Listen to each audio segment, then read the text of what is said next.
Hello students, welcome to कुछ digital. तो basically जो पिछला जो वीडियो था उसमें हम लोग रेशियो डिस्कस किए थे।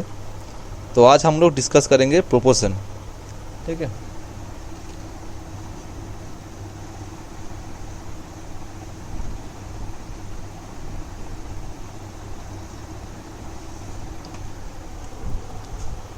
तो आज का डिस्कसिंग जो टॉपिक है वो प्रोपोर्शन।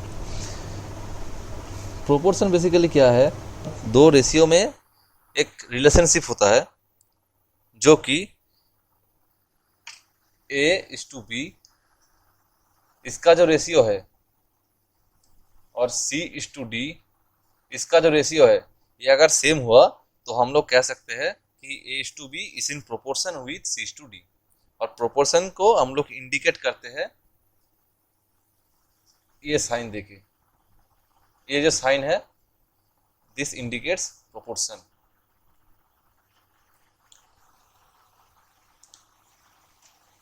मतलब पहला जो रेशियो का टर्म है और दूसरा जो रेशियो का टर्म है, ये दोनों इक्वल है।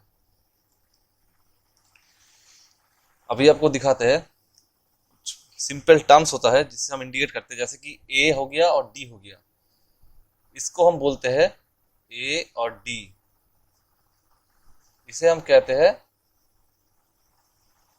एक्सट्रीम्स। और बीच में जो है बी और सी, इसे हम लोग कहते हैं मीन्स।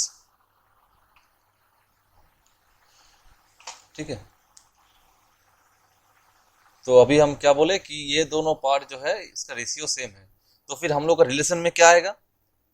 तो A/B इक्वल्स टू C/D, क्योंकि दोनों का रेशियो सेम है तो फिर प्रोपोर्शन का ये रिलेशन होता है। और AD इक्वल्स टू BC। पिछला जो वीडियो था उसमें हम लोग रेशियो डिस्कस किए थे। तो अगर आप रेशियो क्या है ये समझना चाहते हैं तो पिछला वीडियो में जाइए, वहाँ पे देखिए रेशियो क्या है, और डिटेल्स में डिस्कस किया गया था, और उसका एप्लीकेशन जो था वो भी डिस्कस किया गया था। चलिए आगे बढ़ते हैं प्रोपोर्शन का कुछ एप्लीकेशन को लेके। चलिए पहला एक एग्जांपल देते हैं जो कि शॉर्ट क्वेश्चन में आता है, कभी कभी बोर्ड एग्जाम्स में और जॉब एग्जाम्स में भी आता है। एक बेसिकली सिंपल एक प्रॉब्लम दे रहे हैं आपको। ठीक है। हम लोगों को पता है क्या, प्रोपोर्शन का पहले लिख देते हैं जो सिंपल मॉडल जो है A:B C:D, यह प्रोपोर्शन का मॉडल। तो आपको रिलेशन हम दिखाई चुके हैं कि कैसे रिलेशन होता है A/B इक्वल्स टू C/D। तो अभी एक प्रॉब्लम है, मान लीजिए एक इक्वेशन है A:B, ठीक है, और एक है C:D, दोनों अलग अलग रेशियो है। तो क्वेश्चन में दिया रहेगा जो ईच टर्म है, जैसे कि A हो गया, B हो गया, C और D, चारों जो वेरिएबल है इसमें हम लोग कितना ऐड करेंगे ताकि ये दोनों जो रेशियो का टर्म है ये प्रोपोर्शन में आ जाए। चलिए आपको समझा देते हैं कि A plus x, B plus x,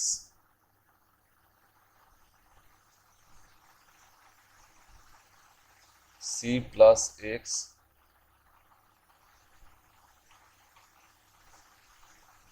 D plus x. तो फिर A:B और C:D पहले प्रोपोर्शन में नहीं था, लेकिन चारों जो वेरिएबल है उसमें से कितना ऐड करेंगे हम लोग ताकि ये प्रोपोर्शन में आ जाए, ये दोनों टर्म जो है ये प्रोपोर्शन में आ जाए। तो फिर बेसिकली क्या किए, हम हर एक टर्म के साथ x ऐड कर दिए।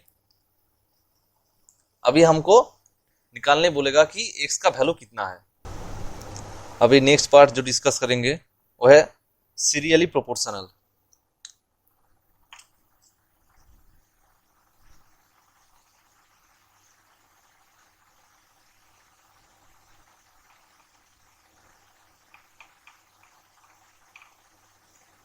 सीरियली प्रोपोर्शनल क्या होता है, इसमें A/B प्रोपोर्शन टू B/C, मतलब इस रेशियो में जो सेकेंड टर्म है और दूसरा जो रेशियो है उसका जो फर्स्ट टर्म है वो इक्वल रहेगा। तो इसमें क्या रिलेशन आएगा हम लोगों का, इसमें आ जाएगा क्या बोले थे, AC, मतलब एक्सट्रीम्स का जो प्रोडक्ट है वो इक्वल्स टू मीन्स का जो प्रोडक्ट है, तो फिर B², तो फिर B इक्वल्स टू √AC होगा प्लस माइनस, क्योंकि स्क्वायर टर्म में था, इसको हम रूट टर्म में लाएंगे तो प्लस माइनस हो जाएगा। ठीक है, ये होता है सीरियली प्रोपोर्शनल का रिलेशन, जो कि फर्स्ट रेशियो में सेकेंड टर्म और सेकेंड रेशियो में फर्स्ट टर्म इक्वल होगा। सीरियली प्रोपोर्शनल में जैसे हम लोग बताए थे, ए होता है फर्स्ट प्रोपोर्शनल, ए को कहते हैं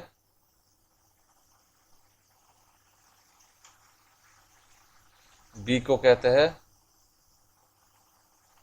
मीन प्रोपोर्शनल और सी को कहते हैं थर्ड प्रोपोर्शनल। ठीक है, ये जस्ट एक टर्म है जिसे हम लोग इंडिकेट करते हैं। ठीक है, अभी प्रॉब्लम में आते हैं। आपको प्रॉब्लम में दिया रहेगा कि 2A² 3AB and x are in serial proportional to each other, so find x का वैल्यू निकालना है। तो सिंपल है, जस्ट फॉर्मूला पुट कीजिए, जैसे बोले थे क्या था, एक्सट्रीम का जो मीन है, मतलब यहाँ पे क्या होगा, फर्स्ट प्रोपोर्शनल और सेकंड प्रोपोर्शनल को जो मल्टीप्लीकेशन है इक्वल्स टू मीन्स का स्क्वायर, जैसे कि B² इक्वल टू AC, तो फिर यहाँ पे क्या होगा 3AB का square equals to 2A² into x। ठीक है, तो फिर ये कितना आएगा 9A² B² equals to 2A² x, A² get cancelled out, तो x इक्वल्स टू कितना रहेगा 9/2 B²। ठीक है, ये हो गया x का वैल्यू। और आप लोगों को ऐसे प्रॉब्लम आएगा कि ये तीनों सीरियल प्रोपोर्शनल में है तो फाइंड x का वैल्यू, तो आपको ऐसे करके निकालना है।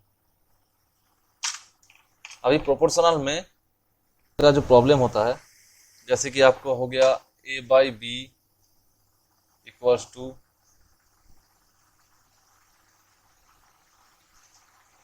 C/D, ऐसे आपका रहेगा। तो कभी कभी क्या होता है, इसको प्रॉब्लम सॉल्व करने के लिए हम लोग कुछ ट्रिक इस्तेमाल करते हैं। वो सब ट्रिक क्या है, पहले होता है नंबर 1, ये टर्म होता है कॉम्पोनेंडो।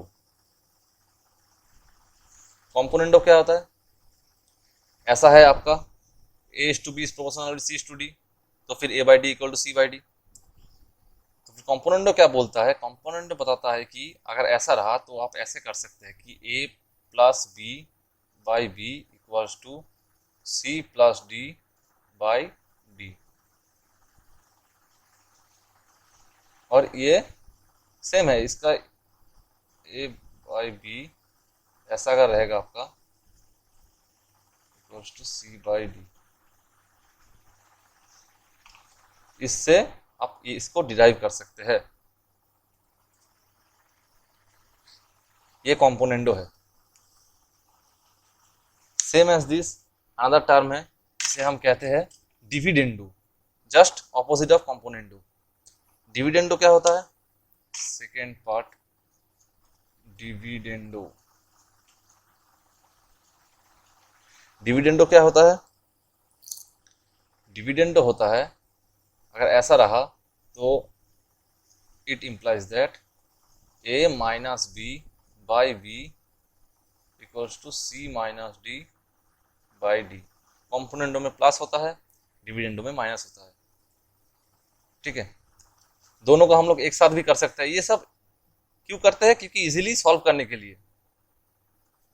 जब आप लोग बड़ा प्रॉब्लम सॉल्व करेंगे तो फिर आप कभी कभी दिक्कत होगा, तो फिर ये जो ट्रिक है ये इस्तेमाल करने से आपका आसानी से प्रॉब्लम सॉल्व हो जाएगा।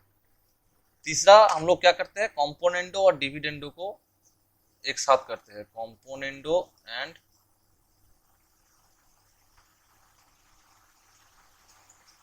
डिविडेंडो हम लोग एक साथ इस्तेमाल करते हैं। तो फिर क्या हो जाएगा, a plus B by A minus B B equals to C plus D by C minus D. ये हो गया कॉम्पोनेंडो एंड डिविडेंडो टुगेदर। जितना हम बोले कॉम्पोनेंटो हो जाए, डिविडेंडो हो जाए और कॉम्पोनेंट और डिविडेंड टुगेदर हो जाए, सबका जो रेशियो है, मतलब ये जो पार्ट है ये सेम है, ये पार्ट सेम एज दिस, ये पार्ट जो है और ये पार्ट जो है ये दोनों सेम है। आप प्रैक्टिस करके देखिए, अपने से कुछ न्यूमेरल वैल्यू लीजिए और ट्राई करके देखिए, यही आएगा, सेम रेशियो आएगा। ठीक है, तो चलिए प्रोपोर्शन का इतना ही। अभी अगला वीडियो में हम लोग सॉल्व करेंगे प्रोपोर्शन का प्रॉब्लम्स को, और रेशियो का जो पिछला वीडियो में किए थे, रेशियो का भी कुछ प्रॉब्लम सॉल्व करेंगे। तो सॉल्विंग पार्ट आएगा नेक्स्ट वीडियो में। अगर प्रोपोर्शन आपको समझ में नहीं आया तो फिर एक बार और वीडियो को रिवाइंड करके देख लीजिए और सब्सक्राइब कीजिए हमारे चैनल को और शेयर कीजिए अपने दोस्तों के साथ, लाइक कीजिए, कमेंट कीजिए जो भी आपको दिक्कत हो रहा है, और बेल आइकॉन दबाना मत भूलिए, क्योंकि हम लोगों के चैनल में हर रोज़ हर सब्जेक्ट का वीडियो आता है, तो आपको कभी वीडियो मिस ना हो, इसीलिए बेल आइकन को एक्टिव कीजिए। सो अगली वीडियो में हम लोग सॉल्विंग पार्ट डिस्कस करेंगे। तब तक के लिए थैंक यू।